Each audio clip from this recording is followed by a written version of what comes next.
is planning to boycott Parliament over complaints with the national elections. The party is asking the IEC for a recount. MK has 58 MPs set to go to the National Assembly according to the Constitution. The National So the IEC went ahead and declared the elections. Former President Jacob Zuma had warned the IEC against that. Now that they have done that, what's the next step for the party?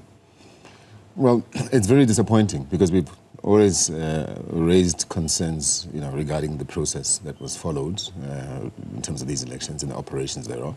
We've raised objections legally and as per the requirements of the IEC. The IEC doesn't seem to take those seriously, those objections, as per Section 55.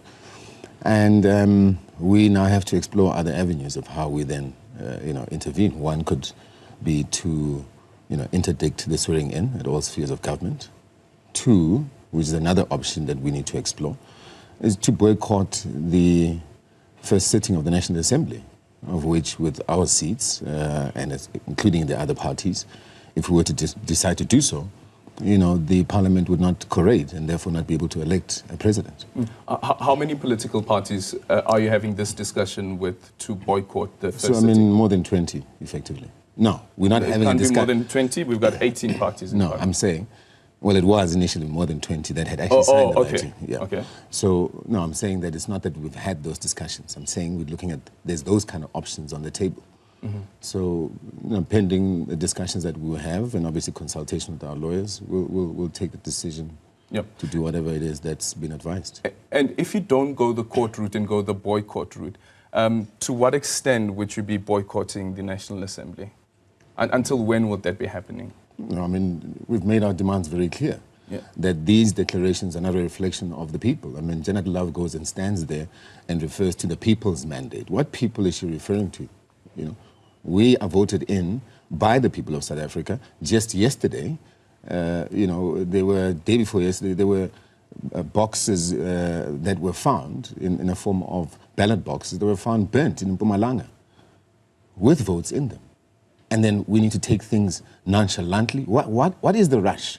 They know very well that they've got until Wednesday to make the declaration. And then between yesterday or Friday, at which point we made those objections, and Wednesday or at least Tuesday, to deal with them.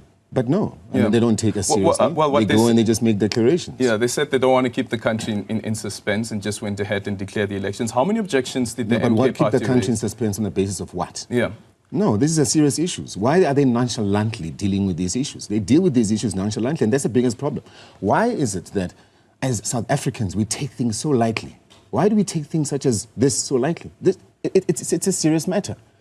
This is infringing on the constitutional right of South Africans that voted. Well, what happened to those votes? How many objections did the MK party raise? We've raised at least more than 10. More than 10. How many of those have been upheld? If any? None. None of them have been upheld. None of them have been upheld. And you were able to submit the evidence to that effect? Including voice recordings, yes. Yeah. And they've got them. What were the voice recordings? Voice recordings regarding communication of the IT company during the downtime of certain individuals referring to exactly what's happening in the background.